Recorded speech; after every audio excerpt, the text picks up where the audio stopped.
life is going to be lifey, no matter what. There's always going to be stuff that has to be done, or there's always going to be things that happen to you. And I have said this time and time again, and it is my mantra. It is what I live by. If you can take this mindset on, it will change your life.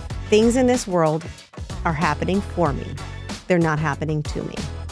You could stub your toe this morning on your way out the door, and you get going 10 minutes later than you're supposed to.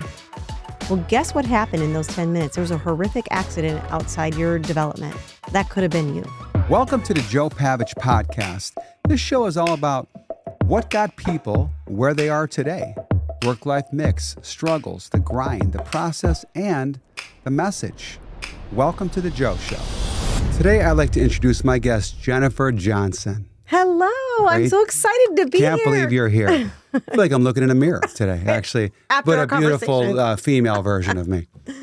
Founder of True Fashionistas, bestselling author, podcast host, professional speaker, and a coach as well. Yes. My God. A lot going on. When you read it, it seems like a lot. It does. It really does. You know, I laugh because in our business, you know, we want to brand ourselves with what I'm doing. Maybe I'm following your lead. I don't know, Author, or I'm following yours. Maybe.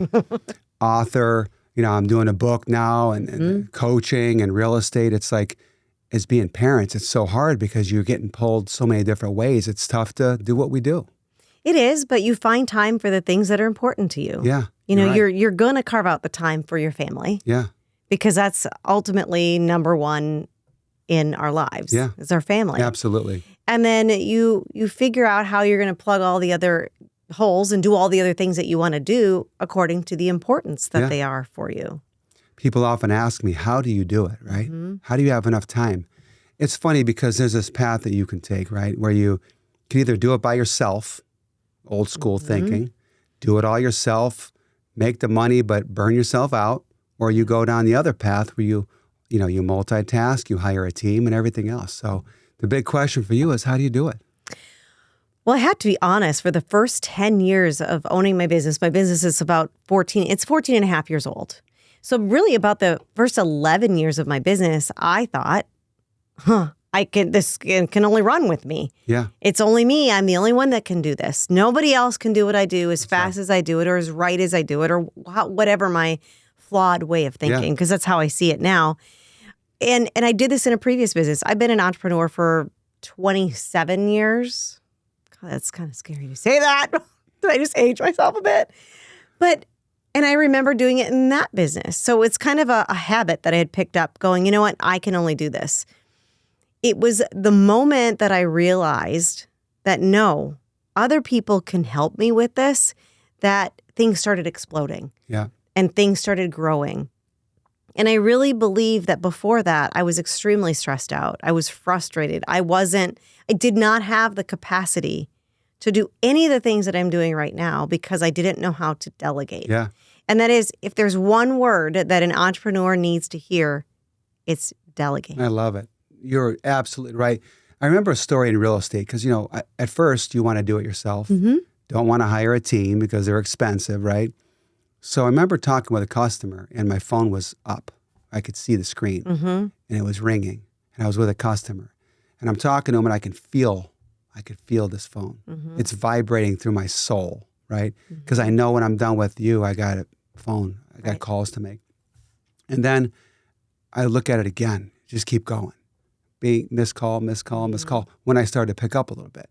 And then I said, I got to stop. This has got to stop because it's killing me. Of course. It will literally burn you out. It will. And, you know, my family's old school. They're a little old school, you know, Italian family and stuff. Yes. Nobody does it like you, right? That's their thinking. And at first I thought that because I hired people that I wasn't paying as much as I maybe I should have. And then it didn't work, right? Exactly. And then I went up a little bit, got some better people. And then all of a sudden I found the crew that I have now that they're better than me. They are better at doing what I do. They're not better at property values and negotiations and some of the hard, grindy stuff I got to do, branding and everything else, but they help me. And I love hearing that because delegating it's key. It is key. And yes, there is some component of you have to trust but verify. Yeah. Always, because if you don't, you do sometimes get burned. Yeah. And that's how we learn. Yeah. You're right. And I've learned through how many years, countless years of getting burned on things and then realizing, oh, that's right. That happened. No, we're not going to do it that way. Sure. But if you don't make the mistakes, you don't learn from them. And if Totally. you don't learn from your mistakes, that's another whole conversation. Exactly, But it is, yeah. So True Fashionistas, that was your first, that was what you started with that, correct? I didn't. I actually started, so I'm originally from Minnesota. Okay. And I started a wedding and event planning business. Okay. I got married and I went, oh my God, this wedding planning thing is so easy. Like, why am I not doing this? Yeah. This was what I was meant to do. I loved Martha Stewart. It was like the beginning of her heyday. Sure. And I just started it. That's how I am. Nice. If I see something and I'm like, oh my gosh, I can do that. I have a passion for it. I just start the thing. That's and I know you're probably the same way. So I am. It's a good thing and kind of a questionable thing, but that's how we are. Yeah. So I started the wedding and event planning business out of my house. I grew it to the point where I was doing chair cover rentals and ceiling. I'm like, why not? Nobody's in this market doing this, as doing it as good as I think I can do it. Let's do it. All of a sudden, I fill our garage up with all this stuff. And I have people coming to our house constantly. Yeah. I mean, I wonder what the neighbors probably thought I was doing What's in my going on house. here? But I was planning weddings. And it got so big that we ended up buying a building. It was an old house on a main street, a suburb of Minneapolis. And I opened up a bridal shop on top of it. It was called Heartstrings Bridal. Oh, nice. So wedding and event planning. And I did bridal gowns, bridesmaids, tuxes, the whole thing. Yeah. And I mean, during the height of what I did, I was planning 60 weddings a year by myself. That's unreal. And then I started hiring employees. I had several employees. And again, like I said, I was in that mindset of I have to always have my pulse on the business. I always have to be in there working it, because if I'm not, then who will? That's right. Somebody else is thinking of doing this. Let's just do it. So it started with that. And then when we moved to Florida 16 years ago, I did a couple of things here and there and then decided, we're going to start this. Yeah. And we started it. So what got you out of the wedding business? So we moved. Okay. Because we moved to Florida. And actually it was 2008 when we kind of were transitioning. Yeah. And then we actually moved in 2009. But during that time, there was the housing crisis. I mean, it was bad. The economy was horrible. We were in a recession. Yes. So at that point, nobody could go buy business, especially a small business, because usually people mortgage their house and they just couldn't get financing. So we sat on it for a year and a half. I ran it absentee from Florida. I had a manager up there, and it just, to be honest with you, I don't remember many of those years of my life. That's the sad part. I know. It's chapters in the book. It is. It's chapters in the book. And so I continued running it until we were able to actually sell it a year and a half later. Okay. So that's good. You sold it and then, yes. But it was a tough time. I mean, I have wounds still from that time. It's, They're scars. They are. They really are. And in days like today, when you have a team that runs it, right, it's expensive because things are a little slower. But it's like you watch the media, the news, and it's like, turn that off. You just have to. Turn it off. Let's put something else on. Exactly. A couple Andy years. Griffith. Yeah. Anything but the honeymooners, maybe the honeymooners. Oh, maybe the honeymooners. To the moon, Alice. But but it's funny because the kids, through years, they're older now, but like in that time frame, it was like Team Oomy, Zoomy, or some of these little cartoons that they watch, just to not hear the noise. Yeah. Because you can't focus on what the world's doing. Right. I got to focus on people want to buy homes. Yes. People want to get rid of clothes. They want people want to buy books. They want to get inspired, and you just have to focus on that, right? Put your blinders on. Yeah. I actually took a tip from a friend of mine who's in the coaching and speaking phase of her life. Yeah. And she has a picture on her desk of a horse with blinders on. So what did I do? I went to AI actually, because it needed to be a special horse. Yes. A white horse with pink blinders, of course. And I have it a couple places on my desk because it reminds me to keep my blinders on and to stay focused on the stuff that I want to focus on. Because if you don't focus on it intently and intentionally, you're not going to move the needle. You're not going to because there's going to be all this noise, like you said, whether you're watching TV or you've got other people in your ear, or you're reading stuff that's coming at you. You have to be able to block that all out and say, you know what, I'm going to stay in my lane. That's what it's all about. And it's funny because during COVID, my team would say to me, Joe, are we out of jobs? Mm-hmm. And I said, no, it's slow. Yeah. Okay. But just keep doing it because we're going to get busy again. And that's what happens. So it's like right now, people are asking me, Joe, why should we buy a home? Because nobody else is buying a home. That's the best time to buy a home. Right, it is. Because if you get a line of people, they're driving up the price. Now there's no line. Get right to the front door. I guess that's Warren Buffett's thing, right? Yeah. To sell when nobody else is selling and to buy when nobody else is buying. Exactly. That's what it's all about. So you get that. So in 2008, kids. How many kids do you have? So my twins were born in 2005, and they were actually, it's a very long story. I actually do write about it in my book, but they were born micro-preemies. Okay. And that took a lot, and it took me away from my business at the time. Sure. So we moved here when they were 3, and they're now almost 20. Oh my God. I know.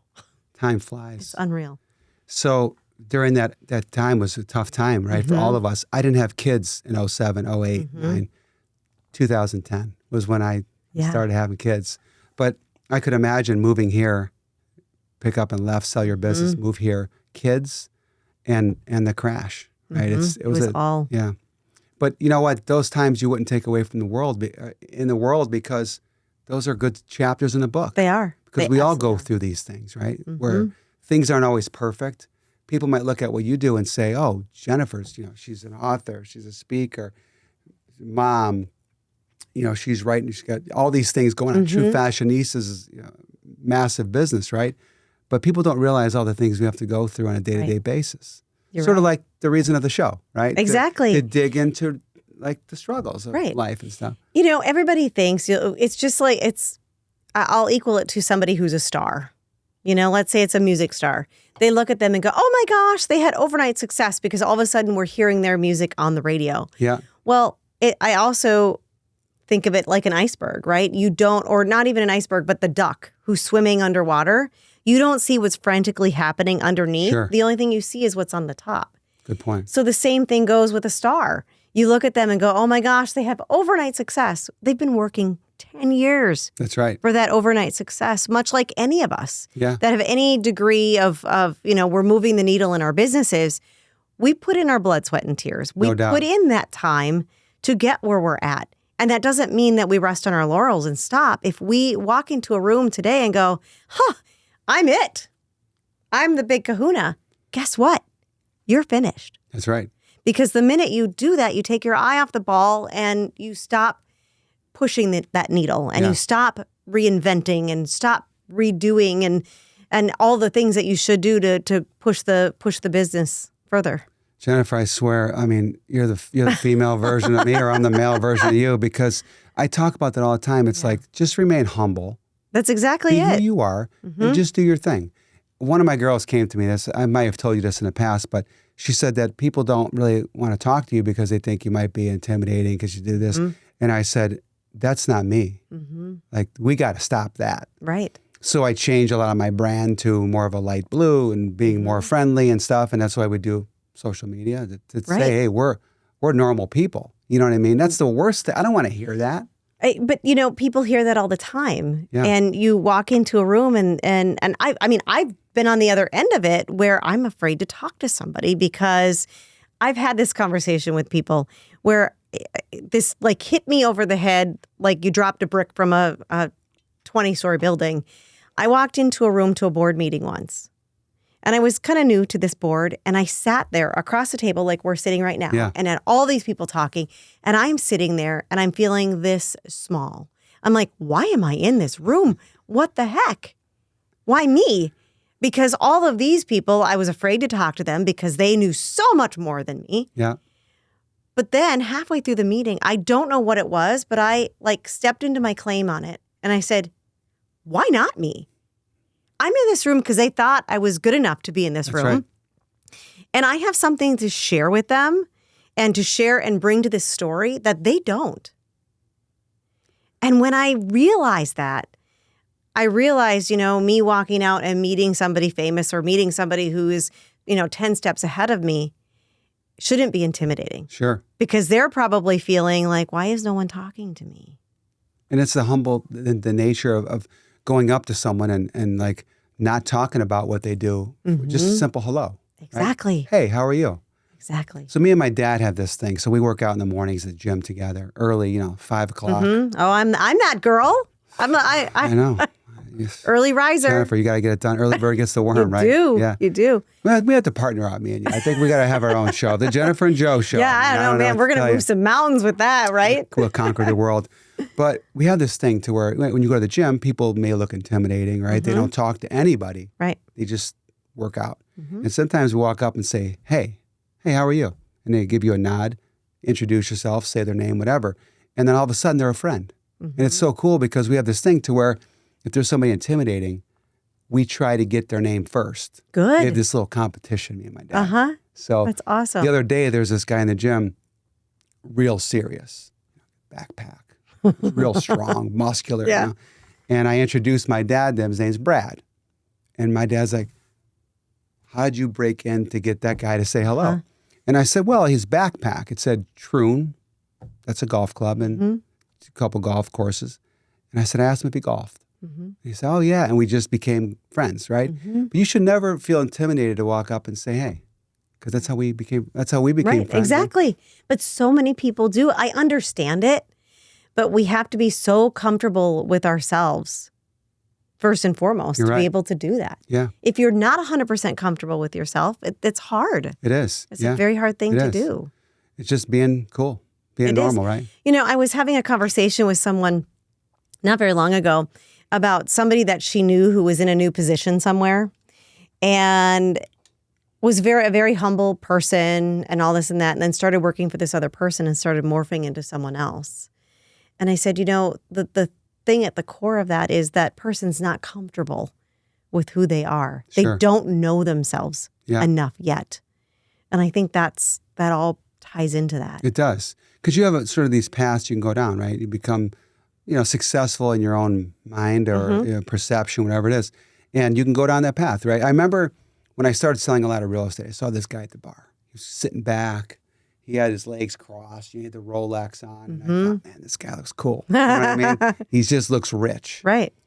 And he intimidating. He looked intimidating. And I was with my father and I said, this guy looks, successful. You know what I mean? But then I thought, I don't really want to be that guy. Yeah. I think it's cool. But then it took me a while to realize, like, I don't really want to be that guy. I'd rather be the guy at the bar that's just having fun. Right. That people would just say hey to. You know what I mean? I don't want to be that. Yeah. So you have these choices you do. make, right? We all have choices. Sometimes we veer off course and we take the wrong road. Yeah. But something pulls us back. It does. Yeah. And we get to where we're meant to be. So like core values, family values. Do you have a tight family? I do. Do you? I do. I grew up on a dairy farm in Minnesota with 6 kids. Nice. And I just lost my dad last year, and you really kind of come back. Yeah. Right? You come back to that core, no matter how far away you've grown from each other. Sure. Right? You come back to that core, and family's important to me. Yeah. My kids are important to me. My husband's important to me. And that's why you maybe veered off a little bit and you went right back. And those things happen. And you know what? That's like the whole premise of my book is about core values. Love it. The whole thing. Yeah. And I weave stories into it, but it's about core values.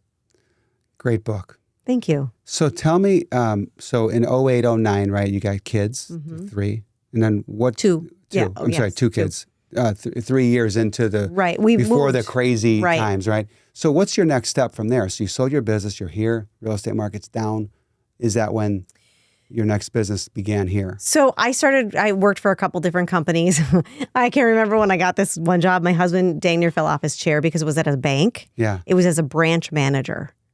And he's like, you hate doing anything with money. And I'm like, I like spending it. Yeah, that's right.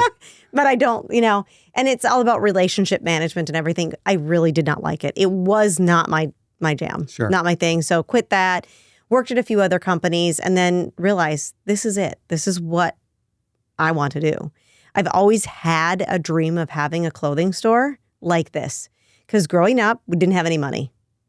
And I talk about this too. We didn't have any money, so we went garage sailing. That's how we got clothes. Like we never had money to buy clothes. Yeah. But yet I would sit for hours, and we're sort of the same age, I think.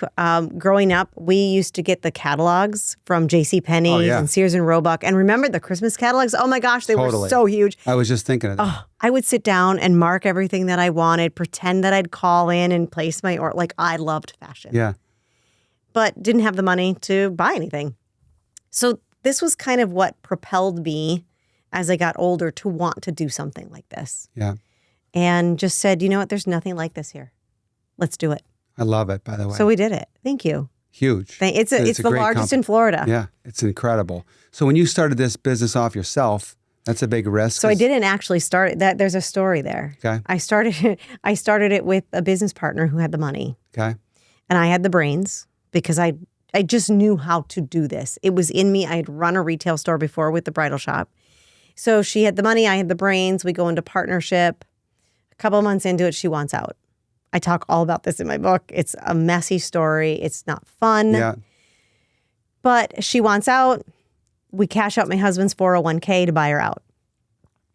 And she signs a lease, like a couple days after this, in the same plaza for the same exact business. She took all of my employees except for one.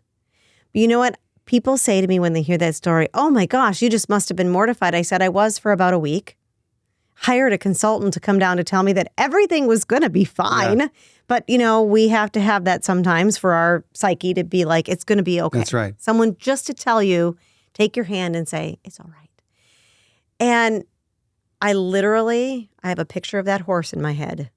I put my blinders on, dug my feet in the sand, and went to work and stayed in my lane the entire time. Nice. Oh, that's great. I actually did get the chills. Literally got the chills in that story. That's great. I mean, I wouldn't be where we're at today. Because you got to read the book, by the way. If you get the whole story. We're not going to talk too much about that. There was an old ad on TV, read the book. They would give you a little bit of a snippet and go read the book. Oh, that's funny. So read the book. But that's so hard to do because, you feel like you feel like she just won, right? You feel betrayed. You feel deceit. You feel all of these things, but it's not about you. But you're the winner. You gotta just you gotta get past it. Put your head down and do the shit. And you can't take away those bad times. Like for me, there's been some times where it was borrow money. I had multiple properties. A lot of pressure, right? But I wouldn't take those times back at all. I would have then. Of course, I would have loved to have traded these homes in for some equity, but it is what it is. But you didn't know what was going to come out on the other side, and you came out on the other side stronger than you went going into it, having learned all of these other lessons that you can now apply to anything else that you're doing in your life. Yeah. And it made you that much better. Totally. Yeah, there's a rainbow, right, with the little jackpot. Right. I haven't gotten to the jackpot. I could see the rainbow. Have any of us? I know I haven't. I don't ever want to because People think we have, right? But yeah. Well, that's the part of being an overachiever, right? You don't ever want to get there. No. It's like if I feel like I've gotten there, I might have done it the wrong way. Right. And again, when you think you've gotten there, you're done because you don't keep the momentum going. I like doing this, and hopefully I'm doing this as an old man. Doing the show. Yes. We'll be on here in 30 years. But that's how it goes. So when you open up the store, is it all you? Is it you running it at first, or do you have people with you? So when we started, oh my gosh, I don't remember how many employees we started with, but we started with 1,800 square feet. Okay. Tiny store. Yeah. And within a year, I mean, there were probably a handful of employees. I probably had five employees. Within a year, we realized that, first of all, we started with an empty store. There was nothing in the store at all. And I remember people coming in going, this woman's nuts. She's never going to fill this store. She's never going to fill this store. 2 weeks. It took us 2 weeks. We filled the store. Wow. People were coming in going, can I buy this? Can I buy? And I'm like, no, we're not ready to sell stuff yet. Just wait. Yeah, it's coming. It's coming. And when we opened, like I said, with nothing and added stuff, within 2 weeks, we were full. Within a year, we realized we are brimming. We can't do anymore. Like, we need to have another location. So we ended up knocking out the wall that was in our plaza. We're one of the original tenants in that plaza. Yeah. And so we knocked out the wall and made it 3,600 square feet. And then added a back room where we could do all e-commerce. Everything in the store was on our website for the most part. Yeah. And a couple of years after that, we were like, you know what? People are really wanting home goods. They're wanting to bring us their home decor and all this. We can't fit this in the store. And we couldn't knock out the wall again next to us because somebody had already been there. So then we added the home store. Nice. And then realized that as humans, we are lazy and don't want to walk 2 or 3 stores away to another store. Yeah. And we were like, what are we going to do? And then that morphed into what it is today. It's amazing. When you went from 1,800 to 36, right? You knocked the wall down. By the way, it's not easy to knock the wall down. In Naples, firewalls. Oh my goodness. I can only imagine how long that took. Right. But it's always so scary when you want to expand a little bit because there's, even though you know that that's filled, it's just hard, right? For a lot of people to do. But you have to be driven like you are to know, like, I might need more than 3,600 square. I don't know if that's going to be enough square footage, right? Right. It's as an entrepreneur, if I look back at all the stuff I did, because we just do, right? Yeah. We think about it later. We just do. We just put one foot in front of the other and do it. If I look back now, oh my gosh. Like, I probably should have been scared shitless, pardon me for swearing, but I should have been. Sure. And I don't know why I wasn't. And I'm a little bit more cautious now because we're 14 and a half years in and just trying to figure out what market to expand to. But I think we just saw the need and we wanted to keep growing on our momentum because if we stopped, we wouldn't continue it. That's right. And as an entrepreneur to begin with, we're all risk takers because we start things because we see a need. Yeah. Not really. We don't know if it's going to work out. We have no idea. But how much regret are you going to have if you didn't do it? Totally. I remember during this whole process of expanding the store and everything, we opened up a store at Coconut Point Mall. Because Coconut Point Mall somehow came to us and said, we would love to have you in our center. Wow. That's rare. Exactly. For a big Simon-owned mall to have a resale store. No one in the country had ever had a resale store in a Simon-owned property ever. Yeah. We were the first. I'm not sure that there's a Guinness Book of World Records for that. I doubt it, but we'll see. But, and so I let my ego, I talk about this, I let my ego get in the way and I convinced my husband, even though he was like, I don't know. It's not been done before, maybe for a reason. He's my voice of reason. I'm the let's just do it. Yeah. And he's like, hold on one second. But we did it. And the sad part about it was the day before we opened, they sat us down and said, oh, I'm really sorry, but there are these 3 big brands that you can't have in your store. Yeah. Because these stores are in here and they are not happy. Wow. We're like, all right, fine. Then you're going to make a deal with us that we're going to get out of our lease within 30 days notice and that's it. We're not going to be tied to anything. They agreed. Nice. And thank goodness. In 9 months, we were out. It didn't work. Yeah. So those are the risks that you take. You hope to insulate yourself from that in any way that you possibly can by, putting different clauses and things in your leases and everything. It doesn't always work. That's smart. That's like we do that daily, right? Right. Of course you do. Yeah. Yes. The inspection doesn't go well. We're out. Right. And the house has a roof leak. Right. You didn't disclose it. I'm out. That's good. Good for you. But it takes time to, go make those mistakes and do all those things before you really get it. We have funny relationships, like my wife and I, and maybe you and your husband. Does he say, like, you shouldn't do this, this is crazy? And then you go, okay, good, honey, I'm going to do it. I'm going to do it, exactly. And he questions things. And then I'm like, well, no, I didn't think of that. No, I didn't think of that. And I rarely talk myself out of an idea. Yeah. Even with him coming back to me, questioning things. It's funny. We're gonna have to all go out one night for dinner because you would laugh. My wife would say to me, she'd say, "Oh, I know you're gonna do it anyway." Of course. So, but I'll give you my opinion, but it's not gonna matter. I'm like, well, it does for like a second. Right. Exactly. Yeah. It maybe will give me something to think about somewhere along the way. Yeah. Expanding is always tough though because you want to grow to the next level. Like you knew that 3,600 square foot was going to be fine. You knew you'd fill that, right? Exactly. And then it's like a safe in your house. I don't know if you have a safe, but we have a safe and it was this big safe. And I'm thinking, how am I going to fill this thing? Right. And a year from now, I'm like, I should have bought a bigger safe. And that's what you did, right? Exactly. And it's scary. Of course it is. Yeah. And it's scary to look back at it. But I would be even more scared, like I said, if I didn't do that because we would not be where we are. Yeah. But now the next part of growth is scary for me. Just looking at it because I know it's to a different market. Yeah. It's not here in my town of Naples. Yeah. It's in another town. Is it? So, where is that? Well, we're looking at Fort Myers. We're looking at Sarasota. Okay. We're looking at Tampa. Nice. We're looking at how can we, You see, we're so seasonal here. And I beg to differ with people who say we're getting less and less seasonal because the last couple summers have not proved that. Sure. But I just know that we want to insulate ourselves as more from the Florida economy of seasonality. So that's going to bigger markets. Yeah. And so that's what we're... That's scary, of course, but you got it down there. You got the formula. Right. You got the recipe. I'm hoping. Yeah. You know how to bake it for sure. You know what it takes. Yeah. But I love that, and I love how you're driven like that, just to go full throttle. Mm-hmm. So I'll tell you about the podcast. You know, people often ask me. They say, "Well, is it about real estate?" No, it's about people. It's even better because when I meet with people, I don't talk about the crown molding in the house. Mm-hmm. Oh, this is beautiful. Or my show isn't about upgrading your kitchen. Right. That's boring stuff. Mm-hmm. It's all about the people and working with. So I did a show about a year ago with my son and my dad. Summer, boring day. Right. We're not going to be on our iPads all day. Mm-hmm. I go, I'm going to take you and you. We're going to go into a studio and get uncomfortable. So we put the headsets on, the three of us. It's called Coffees for Closers. It was my first little teaser into this.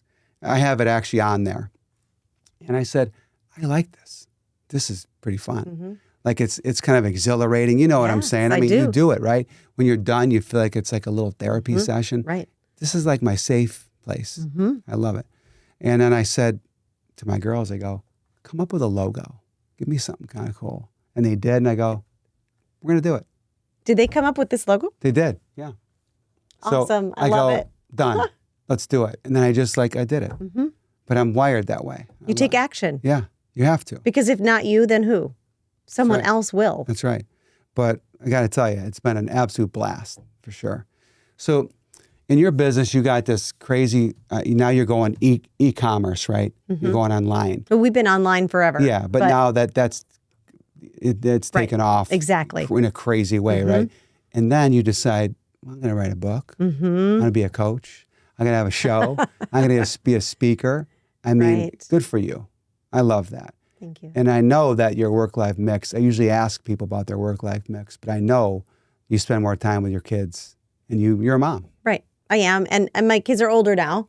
And it all kind of changed when they graduated.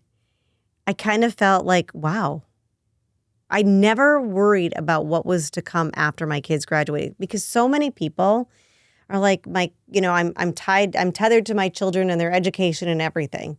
I had this life outside of my home to begin with. So I knew I was going to transition into something even greater because I didn't need to drive them to school every day and didn't all those things because they were flying out of the nest, right? So now I have to do something for me. And it was like a growth spurt after they left. And our son still lives at home. He has a business and everything, but he's independent. And I just went, all right, this is my time. I went back to school. Did you? Wrote the book. I mean, did all of these things. And it was like I was born again. But I love my family. Yeah. I'm still there for them. I'm getting to that point now. My oldest son is 14. Mm-hmm. And last week, it's just me and him. Everybody else is out of town. My daughter had a volleyball tournament. They're gone. Just me and him. So I thought, what a great night. Movie, dinner, just me and him. So I get him in the car. And he says, hey, Dad, you mind if I go out with Kaylee, his girlfriend? So I said, sure. Because I know that makes him happy. Mm-hmm. But I went to a different movie, had a beer, and he was in a movie with his girlfriend and the other one, and I'm just by myself. Oh, that's funny. Yes. So is it weird when your kids start to move out of the house? Not move, well, one of them's out, but... Right. It's strange because the one that is home is never at home. Yeah. He's working or he's with friends. He's always fishing. That's his thing. Okay, cool. It is weird. It's strange for about 6 months. And then you fall into your groove. You figure out where you fit and how this looks and how it is. And it's different. Yeah. But just going into it knowing that it's a different phase of life. But I wanted to make the most of it. Yeah. I'm like, I need to grow me. And I need to grow my brand and what I stand for and what I've always wanted to do in my life. Yeah. And I made it happen. And I'm making it happen. In it's multiple different ways because you're a branding machine. Listen, I mean, we're only on this earth for so long. Yeah. And every year I choose a word. This year's word was impact. I wanted to make sure that this year I can somehow leave an impact on whoever and whatever I touch. Yeah. So that makes me be intentional on I love that. Everything that I say yes to or no to. Because that's kind of the meaning of life, in my opinion, really, is impact. How many people you can impact in a positive way. That's what you want to do. It is. You know, the idea of success, when I was younger, right? The idea of success was money. Of course. You want to make as much money as you can. And then you make a little bit of money and you go, I don't know if I feel any different. I'm the same, like I just feel like I'm the same guy, right? And then you make a little bit more and then you lose a little bit more and you just do what you do. But if you could do enough to have your kids comfortable and be a family and do the things you want to do and maybe take vacations, that's life. It's life, Impact. Exactly.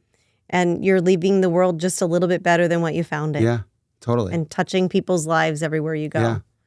So every morning I take my boy to school. He's not driving yet. But yeah. That's the scary part. I know. Oh my gosh. But I'd rather have him drive than his friends. Sure. And I say, I'm gonna teach you how to drive. Right. But I don't want you driving with other people. Now I'm like this protective dad. Of course. When I was a kid, I'd yell at my parents, you guys are crazy. Of course. That's full circle. Yeah. So now I'm like, hey, you're not driving, you're not letting him drive, I'll take you. And that's just, it's so crazy. We just always worry. Right. Oh, and you know what? As the kids get older, the worries become bigger. Yeah. When they were little, you're like, oh, I hope that school went okay today. And then all of a sudden they're driving and you're like, I hope they get home okay. I hope they don't, nothing happens. And everything as now my daughter's away at college. She's in architecture school and I worry about her walking to and from class. Yes. So the worries just change. They do. We're always going to worry as parents. It's always going to be there. I'm that guy. And I'm that mom. Yeah. We worry. I have a big drive in the mornings. It's about a half an hour drive. Joey goes to Naples. And people say to me, isn't that a long drive? Like, that's got to be a pain in the butt. I'm like, actually, it's not. Because I get to talk about life with him. Connect. You know, yeah.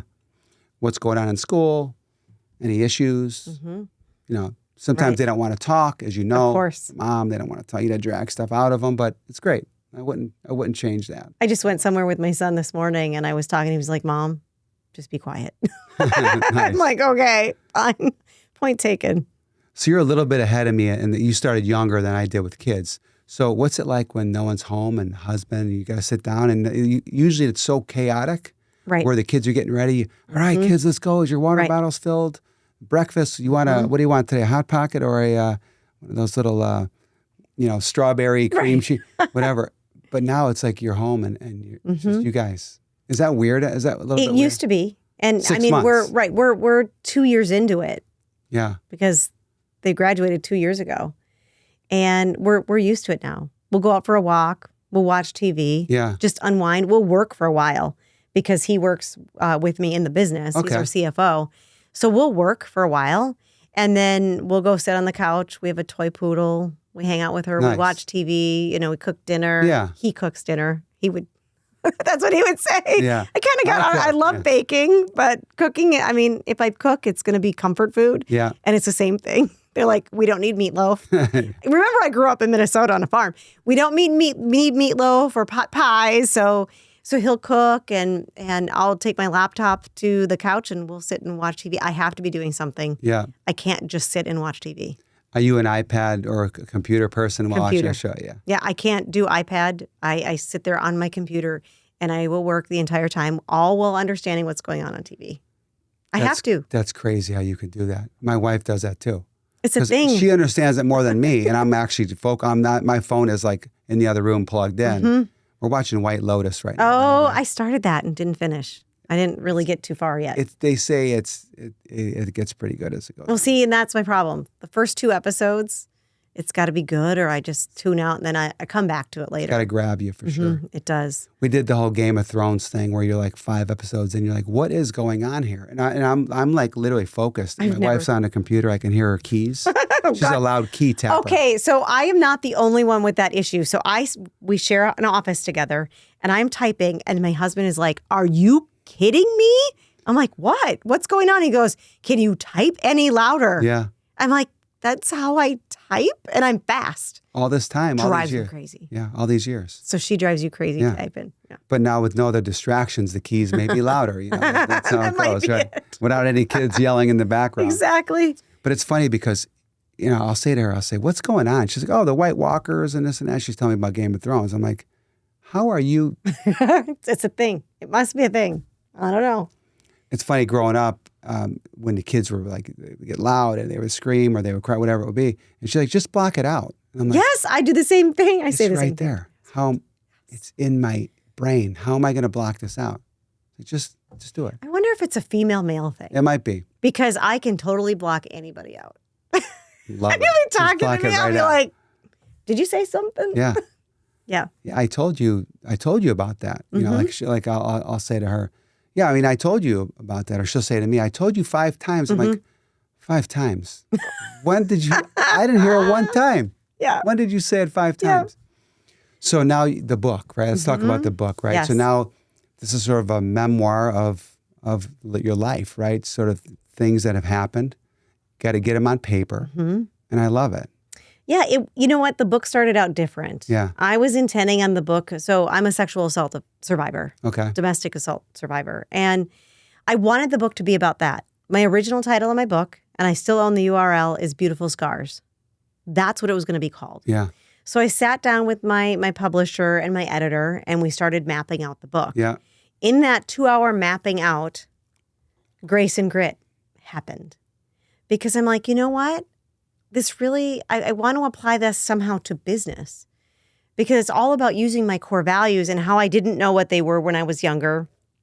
And you fall into certain things when they're not, you don't know what they are and you're not following through on them. Yeah. And so we built it into this beautiful book about using your core values in your life and in your business.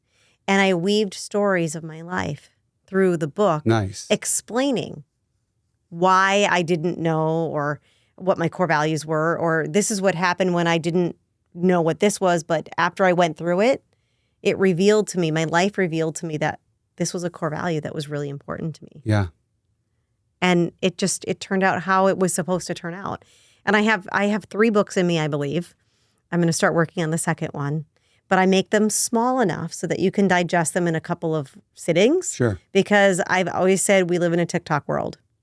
So people don't want to sit and read a massive book. Yeah. They want small, actionable things that they can apply to their life. Yeah. Can you get that on, was it on Audible as well? It's not. Yeah. It's actually only book form. Yeah. They can get it on Amazon. Yeah. And then we have books in the store as well for sale. That's great. So, yeah, I'm in the process of this whole book thing. Did you know that? Did I tell you that? No. Yeah. So do you have a publisher? I do. Okay. You know her. Oh. Yeah. Okay. Yeah. You know her. May have helped you. I don't know. Oh, probably so. You know who that is. But it's funny because I started off and I wanted to do a book about life, right? You know, when I started off younger and how I've evolved and risks I took and things I struggle with and basically almost like yours in a sense, how these messages weave through, my career, right? Each chapter is its own story. I want it to be relatable to anybody that reads the book, because it's not about selling homes. It's about maybe things that people don't know. The handshake, eye contact, working with people. You don't learn those things in school. Connection. Becoming polished, dressing nice, meeting people, and just being a good human. Right. I should just call it a good human. You should. There's probably a book. It's probably called not taken. Yeah, maybe not. Yeah, maybe we should Google it. See right Two now. Good Humans. We'll double Two a good book. Yes. But it's funny because I started with that, and then I'm like, oh, I'm going to do this other book. So I veered off into these weird things. Now I'm having a problem because I'm like, oh, these are good messages. I got to get this into the book. And I've given them so much information. I think I'm going to have 2 books. See, that happens. Yeah. When you wrote your book, did you feel like you got everything out in that book? Everything that I wanted to in the moment. Yeah. Because after you write one, then you kind of get bit by the bug. It's like starting a business. Once you start a business, you kind of like, I think I see another business here. Yeah. So I got everything that I wanted to get out in that one book at the time. And now, after reflecting on it, now is where the second book is coming into more clarity for me. I love that. When you do these things, you don't look at them as a way to like, oh, I'm going to become a bestseller, right? That wasn't your intention. No. I know you. I know. Not at all. I know you know. But, you just want to get it out, because I feel like me just talking about these things is like getting the brain, getting them going, bringing back old memories from back in the day. That you don't even really remember, and then all of a sudden they're there. Boom. Yeah, it's wild. I could remember a lot as a kid. Like I could remember more as like a kid growing up, and I could almost smell the grass in the backyard, right? Or the Jacquard cologne I was splashing on my neck when I was in 8th grade. That's funny. But, it's funny because some of those stories are in the book. You could just recall information. Exactly. But it's great. So that's going pretty good, the book. You got maybe another couple in you? I do. I know I do. I've been writing some things for a possible second book right now. Don't know when that will be, but working on that. Yeah. Yeah, it's in my head. That's great. Yeah. My voice, you should see my phone. I'm going to show you when I get done. I got these voice memos in there. I just talk into my phone. The best way to do it. And I just forward them. That's what you got to do. Guys, there's some good stuff in here. See if we can work with that. Yeah. I'm probably driving them crazy though. They're used to it. Because I'm a lot. Are. I'm a lot. I like things to be, good, right? But they're used to that. They are used to. I mean, my brain was scattered all over the place, and they managed to rein me in. Pull you right back into it worked. No, this is our message, right? Right. Yeah. So I'm thinking if I did one about life and how to be in life and how I've handled situations to make me better, beatings I've taken in real estate. Yes. I mean, and in life, right? It beatings because people look at what I do and go, oh, the guy sells homes. He wears a name badge in Publix. People go, hey, I want to buy a home. It don't work like that. Yes, right. Because they probably have their real estate license, the person that's looking at you. Right. So, but I'm hoping to get a couple out. Right. Let's see. Well, you can do it. I'm going to give them so much information. They're going to be like, oh, Joe. He's got like 5 here. We're going to pull 5 out of this thing. So we talked about, you said it's a TikTok world, which I thought that's a cool statement because it is, right? Right. People are quick. You do these videos where you think they're going to blow up. I know you're a social media icon nowadays. Oh, I don't know about that. You do it, though. You do it. And they look good. I do. I put in the steps. I put it in the reps. And people worry about how they look. I don't want to do it. I don't like my voice. Just do it. You know what? I was actually at a conference in Denver. And I was on a panel. And they said, what are the 2 things that entrepreneurs worry about they should not worry about? And that keep them up at night and stuff like that. And I said 2 things. Number 1 is social media. All you have to do is take the camera, look at the camera, or take your keyboard and type whatever it is you want to type. Yeah. Don't think about it again. And just put it out there. Yeah. Just do the damn thing. The second thing is we worry about the reviews. The Google reviews, the Yelp reviews, all that. Yeah. So you just have to figure out what really there is to worry about and again, stay in your lane. But with social media, just do it. Don't send it through Facetune and look all perfect. People don't want to see that. No. I'm going to tune out if you look perfect because that's not real. That's right. Make it real. Make it so real that they have to go, oh my gosh, I can't believe she shared that.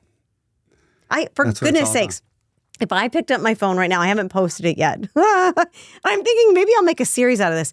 I literally put a purple face mask on with the pink thing on my hair, and I sat in my closet the other night and just talked to my camera.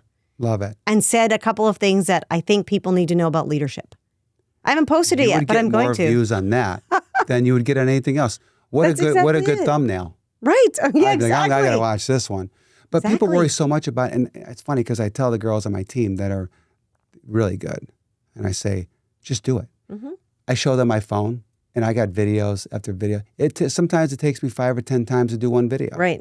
I'm not just knocking these things out. I make mistakes. Yeah. I don't think I sound the greatest. Apparently, we're both inspirational to people like the message. Right. Right.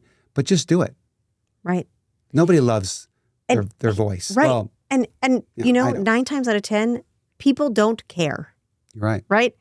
It's all about seeing you on that. They maybe are watching it without the sound on. Yeah. They see you, and that's what matters. There was something that you did recently. I was watching you on a video, and it was about an ad that you placed. It was maybe a thumbnail for social media, right? And one of the items wasn't available. But the ad wasn't. It's not about what's available. It's about you. Right. It's about branding. Exactly. And it's funny because I saw that and I go, there she is. Because that's how I think. Somebody said to me, they said, you should put your phone number on your billboards. And I'm like, that's not what it's for. Right. It's a name recognition. Exactly. The more they see it, the more they're going to remember you when they're ready to buy a house. Yeah. Or sell a house. Or, be a sponsor or anything. Whatever. Right. Whatever I'm doing. Right. I don't know where this is going to go. We just got to do it. But we never do. Yeah. Right? We just do it. Feels good to just let go. It does. and just do it. Do the damn thing. Do it. Do it. I wish just do it wasn't taken. Right, exactly. I might have come up with that. Right. Maybe not with the Nike check sign or something. But that's what it's all about. And through social media, sometimes I do a video and I'm like, oh, this thing's going to go crazy. This is good. This is good stuff. If I have a guest and they talk about whatever, I'm like, this is going to do good. Sometimes it's not even looked at. Right. And you look at it and you go, we could do better than this. Right. But it's consistency, right? It's all about consistency. And it's not always the things that we like because, for example, so many, the unboxing videos. Like, I'm like, why does somebody actually want to watch somebody unbox something that they got? Totally. But do you know what? What do I find myself watching? Oh, what did they get in there? Yeah, what's in there? What is that? Oh, that's pretty good. It's sometimes just the most mundane or the most authentic. Yeah. Really. Again, it's you with your phone just saying something. There's a guy, trying to remember his name. I don't remember his name off the top of my head, but he talks about finance. And all he does is he takes his phone like this and he talks to the camera when he goes out for a walk every single morning. The guy has multiple millions of people on all platforms. I really wish I could remember his name. I can picture him. When you come home, it'll pop. Oh, of course. Actually, with the way phones are now, your phone might know that you said that. Oh, yeah. And it'll be right. Oh, it's dinging at me right now. It'll be right on your, when you swipe, two swipes, it's going to be right there. Of course it will. But it's so simple. We don't need to overthink everything that we do. We overthink so much in our lives. And if we just put one step in front of the other and did the thing, look at how much further we'd be ahead. Totally. I was thinking about posting all my mess ups. Of course. People want to see that. No. It's real. Where you say, you muddle your words or you fall, whatever. Yeah. Why do you think bloopers, whatever that show was, remember years ago, the bloopers and whatever? America's Funniest Home, but not that one. But that one, they love that. People love stuff like that. Yeah, we're all humans. We can have fun with all this We just want to see other people making the same mistakes that we make. Exactly. Again, it's making it human. It's making it relatable. It's making it authentic. Totally. And that's what people want to see. They don't want to see the white picket fence in front of the house that makes everyone look perfect. Yeah.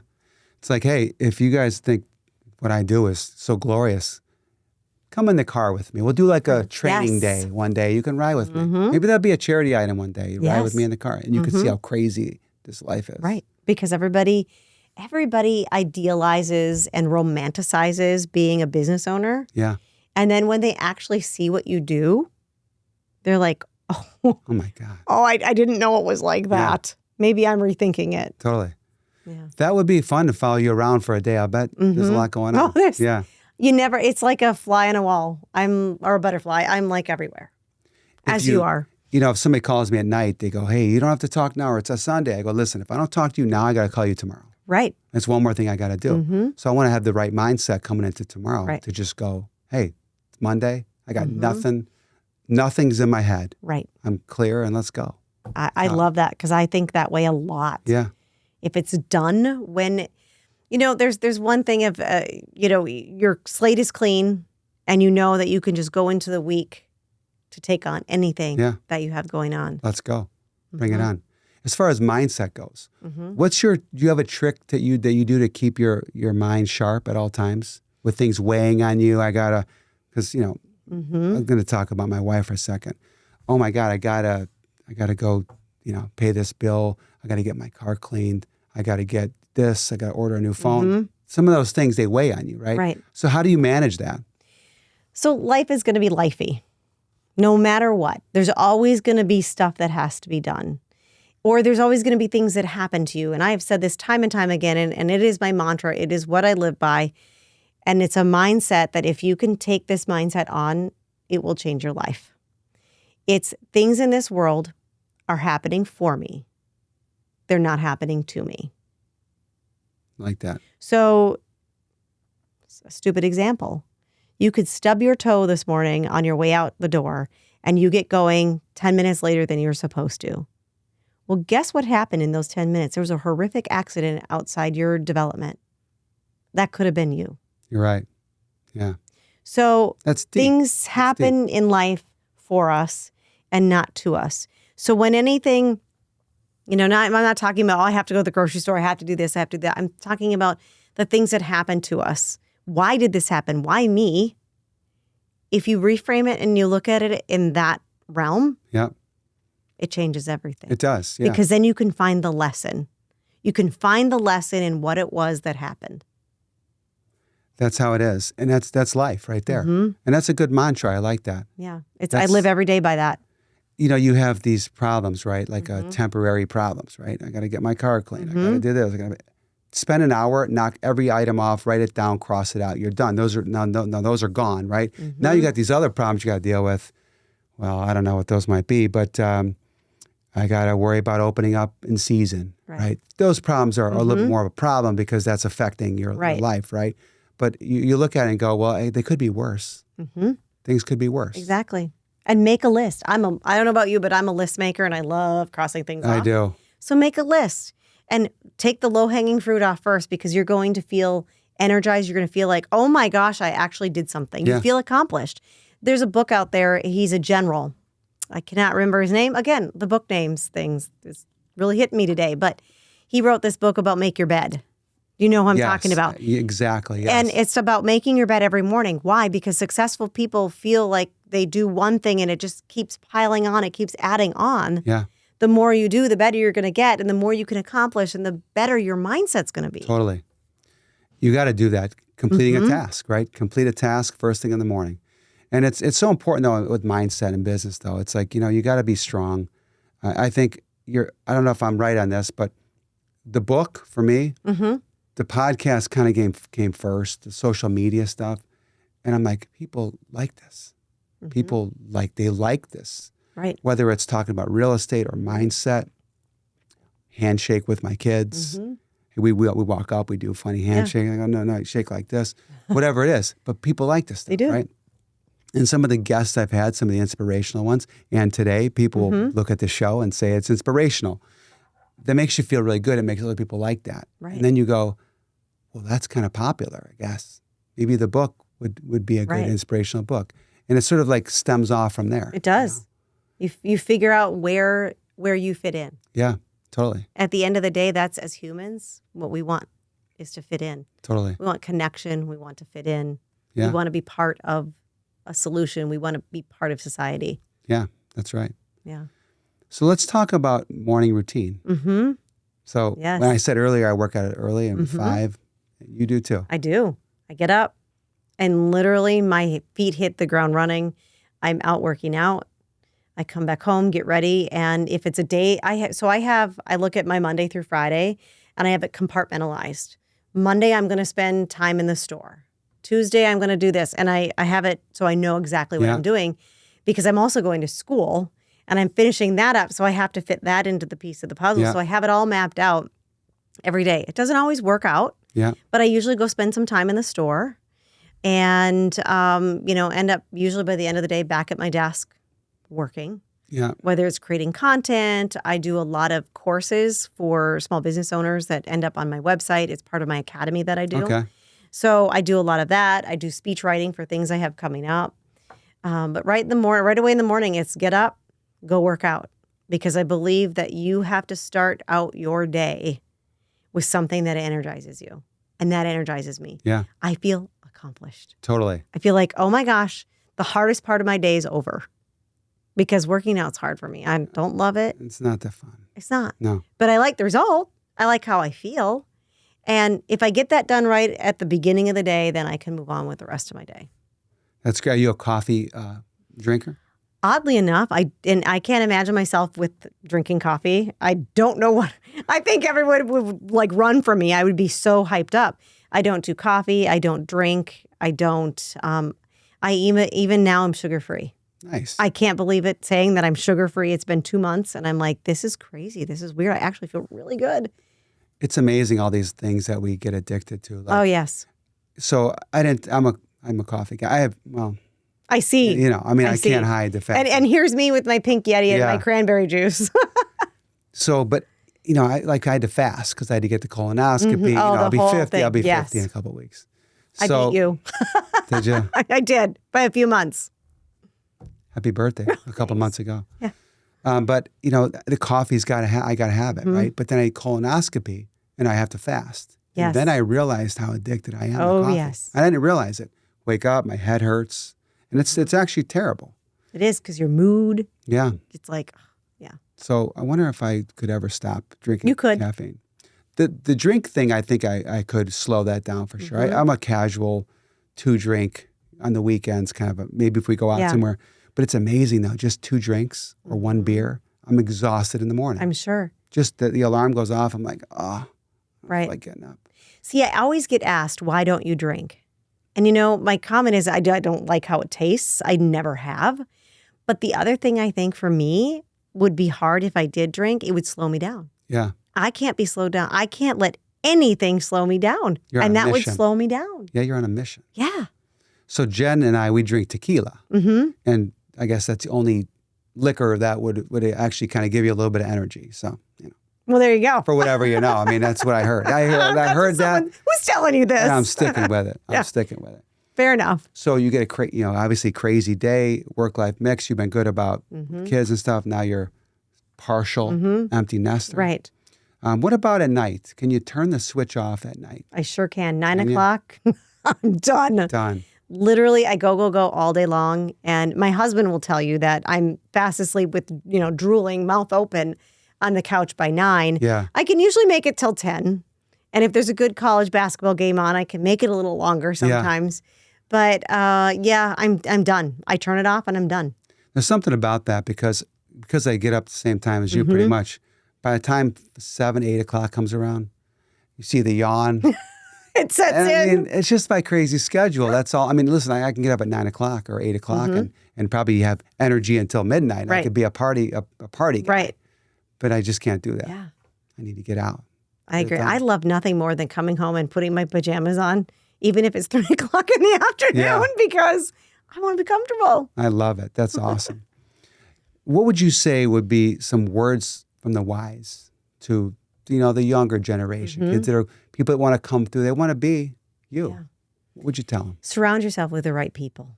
Yeah. I call it my board of directors, but I air quotes board of directors. I don't really have a board of directors that is on a team, but surround yourself with people, whether it's an accountant, a lawyer, a coach, somebody or a collection of those people who can always be your go-to. Yeah.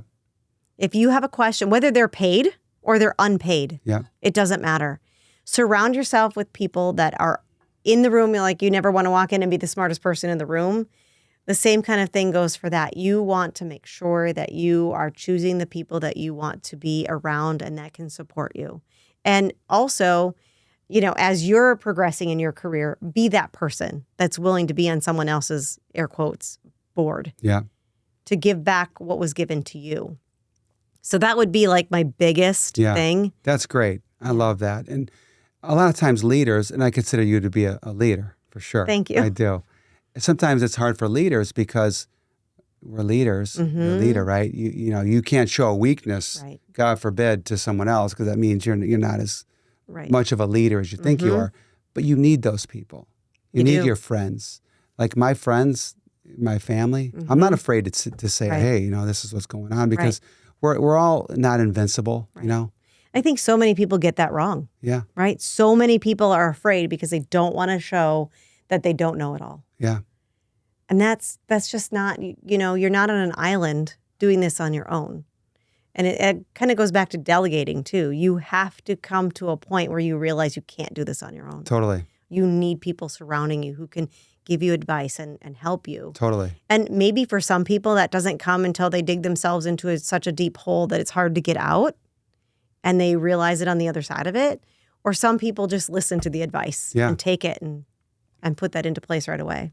Every time we do these things, right? We do these, like today that was fun today. Yes, good it was. Session. Absolutely. I feel it was we're going to both leave here. We're going to both feel good about Absolutely. this.